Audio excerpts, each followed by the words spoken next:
So let us start 7.4, hypothesis testing for proportion.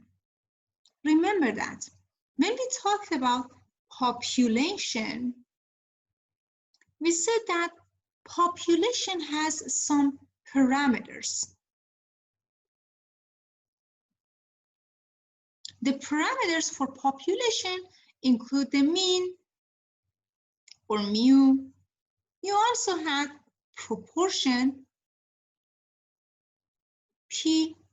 We also talked about standard deviation of population or sigma, and these are all parameters of the population.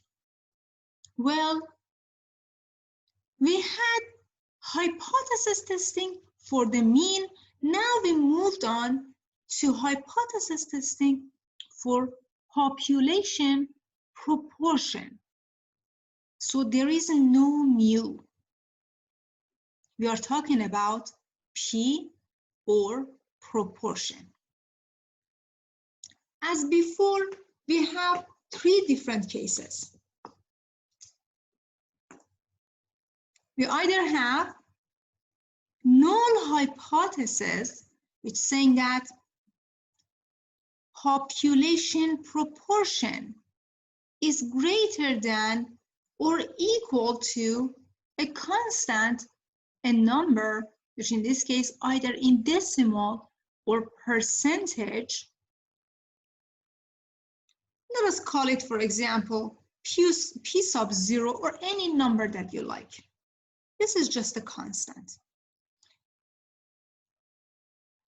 Its complement says the proportion is less than p sub 0. In this case, we have a left-tailed graph. The first category. We can either work with the rejection region or p-value. Second category says null hypothesis says the population proportion is less than or equals to a constant like p sub 0. Its alternative says the proportion is greater than a constant like p sub 0. In this case, we get a right-tailed graph. Right-tailed. Again, we can either work with the p-value or rejection region. And finally, if the null hypothesis says p is equal to p sub 0, population proportion is equal to a constant, its alternative says, hey, proportion is not equal to that constant. In this case, we get a two-tailed graph.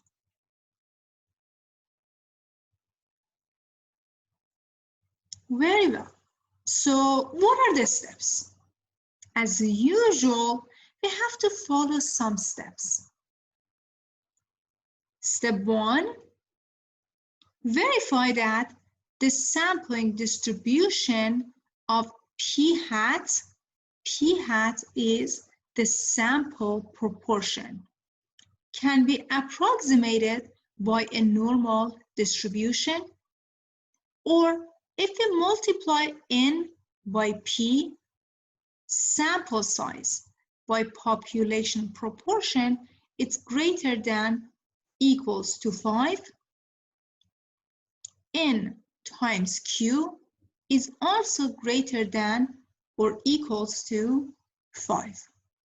So again, P hat is sample proportion and P is population proportion. Second step, well, what is the null hypothesis? What is the alternative hypothesis? Next step, specify the level of significance or alpha. Now we need to find the critical value. If we have a left tilt or right tilt, we get one critical value. If we have a two-tilt graph, we get two critical values by using z-table. Now we find the rejection region. Then we need to find the standardized test statistic, which is defined as a new formula. This is something new. We haven't seen it before. New formula.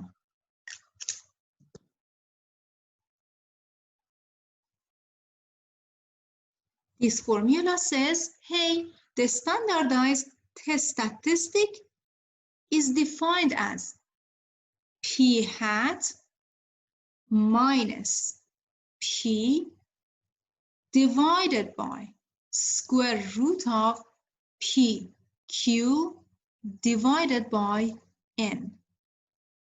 For simplicity, we can write z equals to p hat minus p divided by square root of pq times square root of n. These two formulas are the same.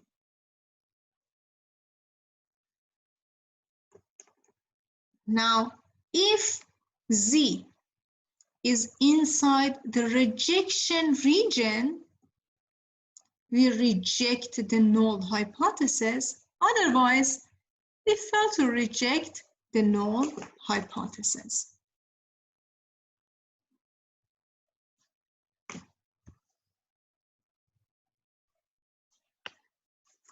So let us take a look at one example to feel comfortable about what's going on here.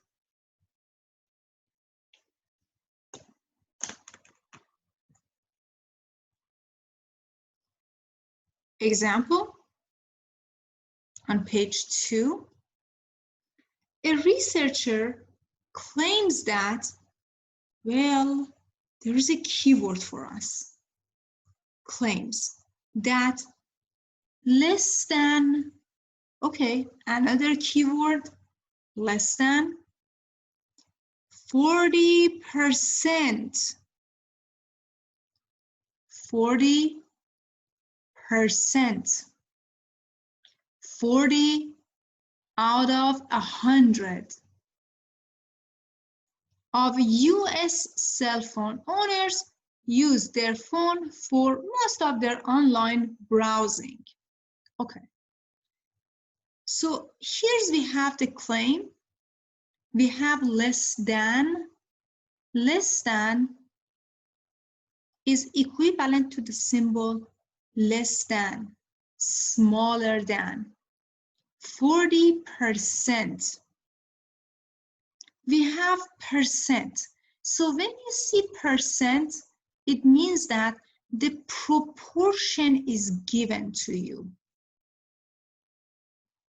There is no mean, there is no standard deviation. You don't see any keyword like this in a proportion question. So a researcher claims that less than. So when we have less than, it means that our alternative hypothesis is given to us. Less than, alternative hypothesis. So we can quickly form our alternative hypothesis, which says proportion is less than 40%. So since we have the alternative hypothesis, we can quickly form our null hypothesis, which says, hey, proportion is greater than or equal to 40%. So we're done with our null hypothesis, alternative hypothesis. Now we have to move on and follow the rest of the steps. In a random sample of 100 adults, 100, it means that n is given to us, 100. So here you have a sample of 100 adults. 31% of these people in this sample say that they use their phone for most of their online browsing. What is this 31%? This 31% is p hat, sample proportion. Very well. So it says at alpha equals to 1%, our level of significance is given. Is there enough evidence to support the claim? Support the claim. Well, what are the steps? Here we go. Verify that the sampling distribution is normal if NP is greater than equals to 5, NQ is greater than equals to 5. N times P, remember that your sample size is 100. 100 times P, it's not P hat, P, population proportion. 100 times 40% is 40, which is greater than equals to 5. How about NQ? Remember that Q is 1 minus P, 1 minus 40%, which gives us 60%. NQ, sample size, which is 100 times Q, 60%, is 60. Of course, 60 is greater than equals to 5. So the first step, we're done with the first step. We're happy about the first step. State the claim, null hypothesis, alternative hypothesis.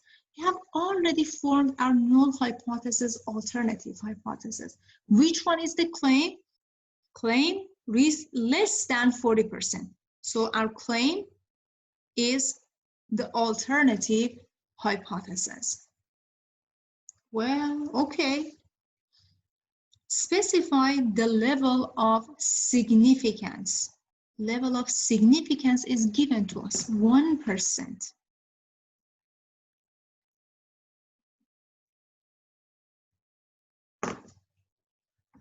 Okay.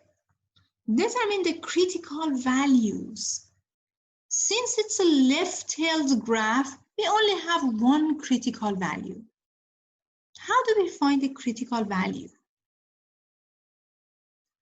1%. So to find critical value, we use alpha equals to 1%, which is the area to the left. So what are we going to do? We're going to use normal CDF for 1%. By using the normal CDF for 1%, am I on the right track? Is it normal CDF?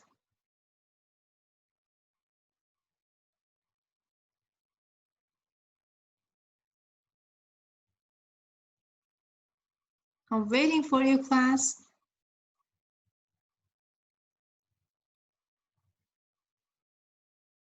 Is it normal CDF?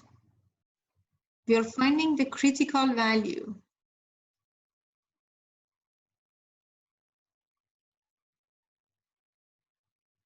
And we're using the area. Is it normal CDF? No. Inverse norm. Excellent. We have to use inverse norm. Remember that When you have your area, you use inverse norm for 1%. Your critical value, let us use it. Let's go to our calculator. We have the area. Turn on the calculator. So second bars, inverse norm.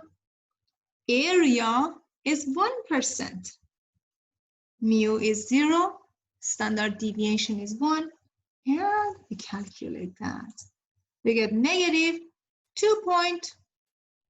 You can just round it to 2 decimal places or 3 decimal places. Both of them are fine.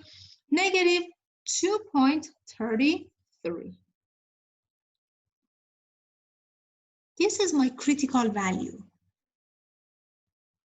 Critical value divides the graph into 2 pieces. The green area, this is a left-hand graph, so we have a green area on the left-hand side. This is your rejection area.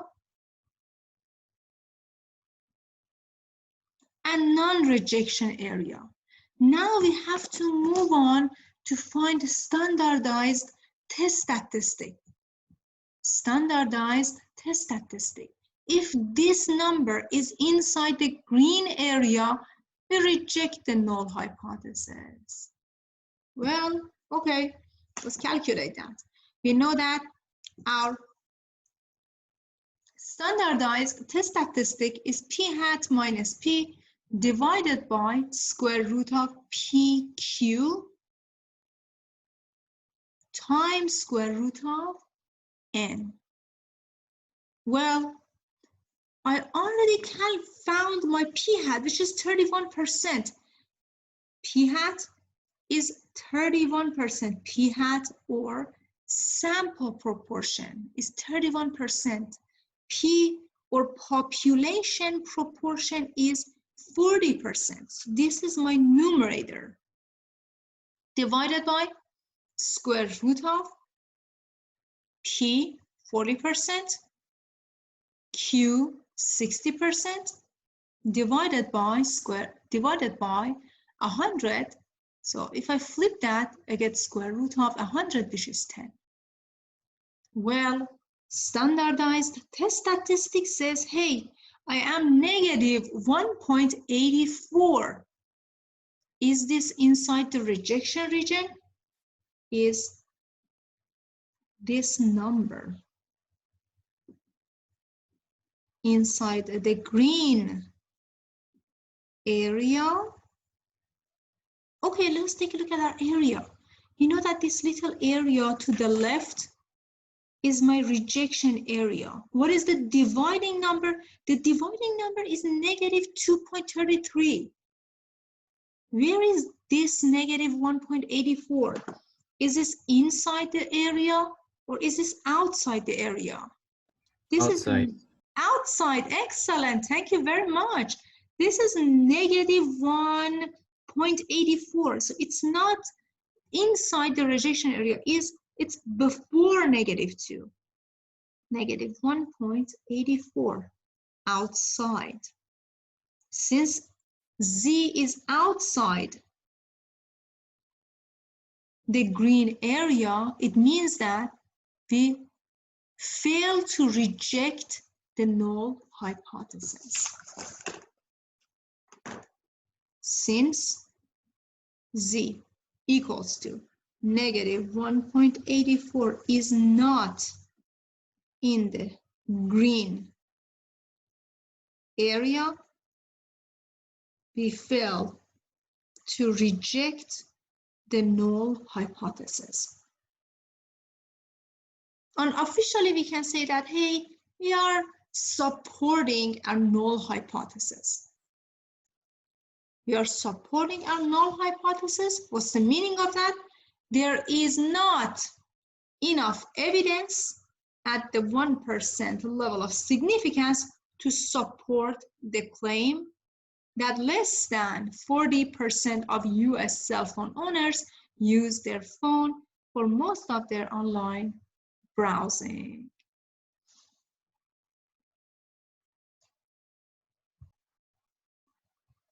So to use our calculator, first, we need to go to stat. Then we go to test. So let's turn on the calculator, go to stat, go to tests. Now here, it's not a z-test. It's not a t-test. We don't have two samples, but it is one proportion z-test. So one proportion z-test. One proportion z-test. Let us select this one. Okay. One proportion z-test. So what is p sub 0? P sub 0 is actually 40%. So 0.40. What is our x? What is our n?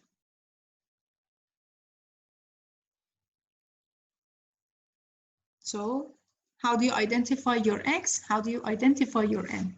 What are those values? We have all the information that we need. What do you think?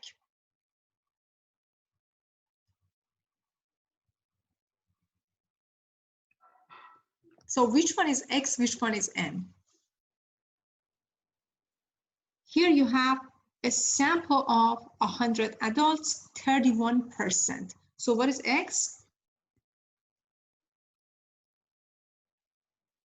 31, nice, and n is 100, excellent. So 31, 100, so which case is this? Your alternative hypothesis says, hey, it's less than. So we're going to select the middle one and calculate. Here we go. This is our z, negative 1.84. We also have our p-value. P-value is 3%. 3% is greater than 1%.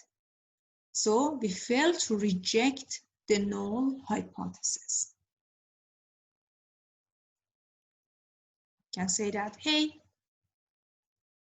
p-value is almost 3%. 3% is greater than alpha, which is 1%. So we fail to reject the null hypothesis. So in this question, we have a researcher claims that, okay, we have our claim, 86%. Again, when you see percent, you quickly remind yourselves of proportion. Not the mean, not the standard deviation, just the proportion. Of college graduates say their college degree has been a good investment. Okay. 80%. Do you see any less than, greater than? 80%, exactly 86% say something. Exactly. It means that our null hypothesis is given. The proportion is exactly 86%. So our claim and our null hypothesis are the same. Alternative hypothesis says, hey, it's not exactly 86%. Well, in a random sample, okay, our keyword, sample, 1,000 graduates, N is equal to 1,000. 845 say their college degree has been a good investment. 845 is your X. X is 845. So you can quickly form your p-hat or sample proportion, which says, hey, this is x over n, or 845 divided by 1,000. 0.845. This is your p-hat. We found our p-hat or sample proportion. Alpha is given to us 10%. At 10%, is there enough evidence to reject the claim or reject the null hypothesis? Well, they have to follow the instruction. First, check to see if it satisfies normality or not. N times P. Guys, this is p-hat. It's not P. P is 86%, 0.86. So 1,000 times 0.86 is 860, which is of course greater than equals to 5. We don't have any problem with that. N times Q, which says 1,000 times 14%, which is equal to 140. This one is also greater than equals to 5. We don't have any problem with that. So now we can use our z-test to check to see if it's in the rejection region or not. Take a look at your null and alternative hypothesis. This is a two-tailed graph. Two-tailed. Alpha is given to us as 10%. It means that half of alpha is on the left, half is on the right.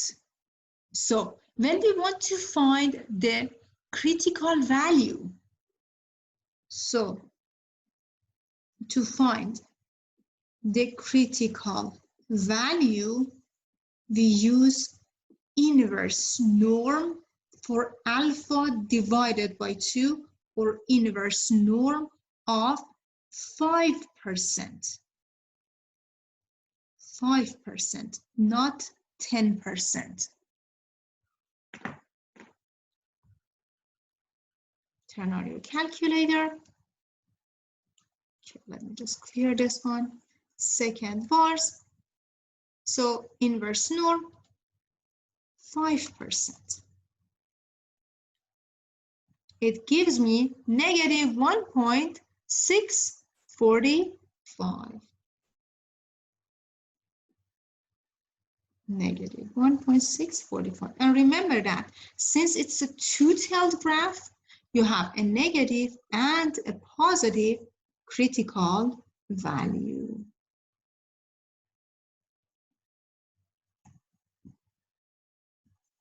Okay, how about our standardized test statistic?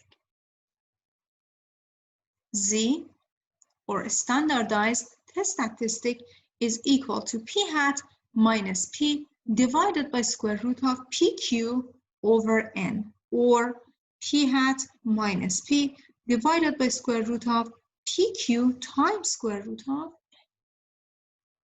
By doing the calculation, our standardized test statistic is almost negative 1.37. Is this inside the rejection region or not? Our rejection region is divided into two pieces, negative 1.645 and positive 1.645. These are the critical values. Negative 1.37, negative 1.37, it's outside the rejection region. outside the green region. What's the meaning of that? It means that we fail to reject the null hypothesis, or we fail to reject the claim.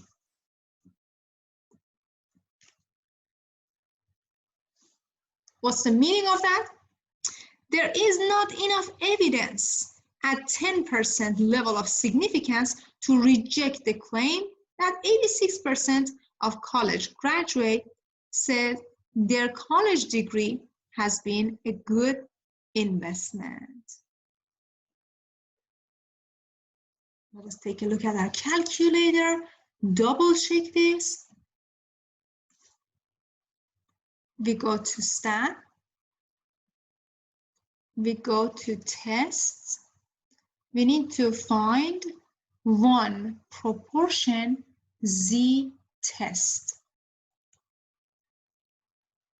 P sub 0 is 86%, so 0.86. X is 845. 845, and n is given as 1,000. And remember that it's a two-tailed test. Let us do the calculation. So as you can see, your p-value is 17%. You can say that, hey, p-value is almost 17%, which is greater than alpha, or 10%. This is your alpha. What's the meaning of that? It means that we fail to reject the null hypothesis.